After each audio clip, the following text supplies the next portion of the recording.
Mula sa pinakamalawak na newsroom sa buong Pilipinas. Ito ang Radyo Pilipinas News Update.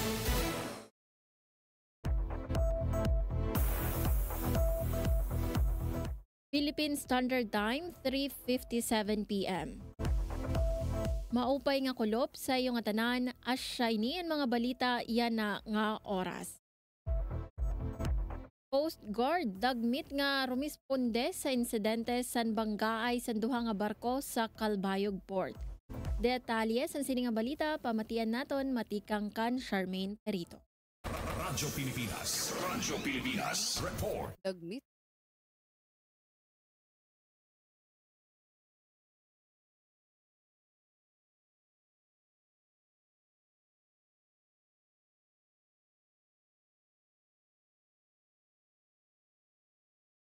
Biden 50 MV 7 knot.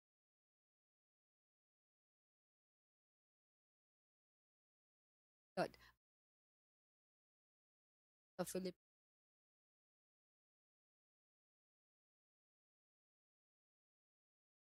and M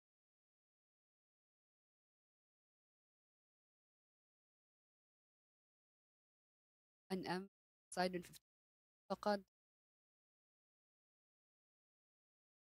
Balud Vietnam Tag MV 7 knot. Sa birth nagkamay gas o 7 knot. Pero waray nagbuhay casual vessels action Coast Guard sub environment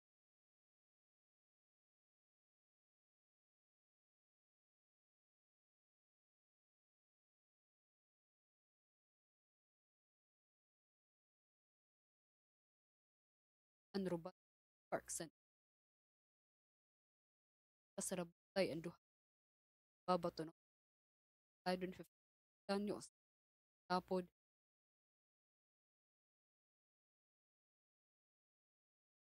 Charmaine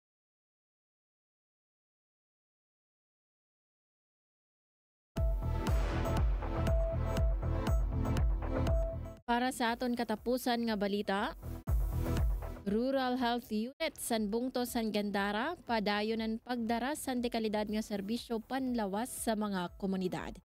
Detalye ade sa akon report. Radyo Pilipinas report. Padayon ang san Rural Health Unit san bungto san Gandara kapag serbisyo nga sa mga komunidad sa igintara nga serye san out sita san taham awis